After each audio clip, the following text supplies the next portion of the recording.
अगर भाई आईआईटी जाना चाहते हो ना तो स्क्रॉल करना बंद करो और इस सवाल पे नजर डालो। ये डेफिनेट इंटीग्रेशन का सवाल और सवालों जैसा बिल्कुल भी नहीं है। ये 2021 में भी पूछा गया था और 2026 में भी आया है। ठीक है, ये क्वेश्चन बड़ा सिंपल है बट इसकी अप्रोच बाकी इंटीग्रेशन की तरह बिल्कुल भी नहीं, टोटली डिफरेंट अप्रोच है इस क्वेश्चन की। कैसे कैसे डिफरेंट क्या बना रहा है इस सवाल को?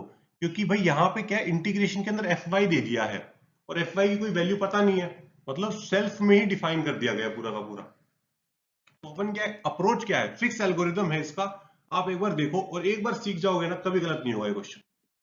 एफ एक्स इक्वल टू कितना हो जाएगा, यहाँ पे मैंने क्या किया है, एफ एक्स को एफ वाई को अंदर मल्टीप्लाई करके पूरा तोड़ तोड़ के लिख लिया है।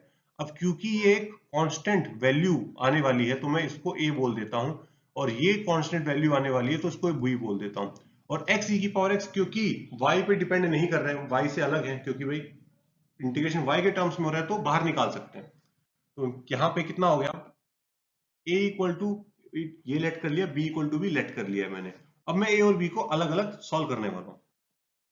उससे पहले मेरे पास एफ एक्स क्या बन गया, ई की पावर एक्स प्लस ए प्लस एक्स ई की power x into B.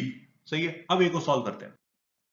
A equal to y f y d y है, एफ वाई की जगह पे ये वाला फंक्शन पुट कर दूंगा, जहां जहां पे एक्स है वहां वहां पे क्या भर दूंगा मैं, वाई भर दूंगा। सही है, अब ए को सॉल्व करो।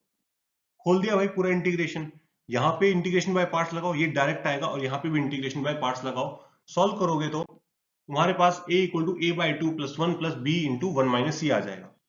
तो ये फाइनल आपकी इक्वेशन बन जाएगी। अब सिमिलरली एक काम करो, b को पकड़ो, b को पकड़ा और उसके अंदर एफ आई की वैल्यू डाली और इसको इंटीग्रेट करो, ये आ गया।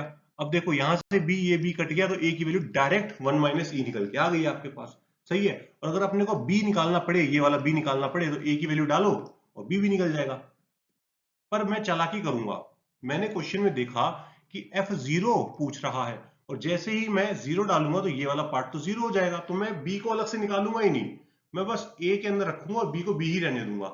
और इससे फायदा क्या होगा, F0 इक्वल टू कितना आ गया, टू माइनस ई आ गया।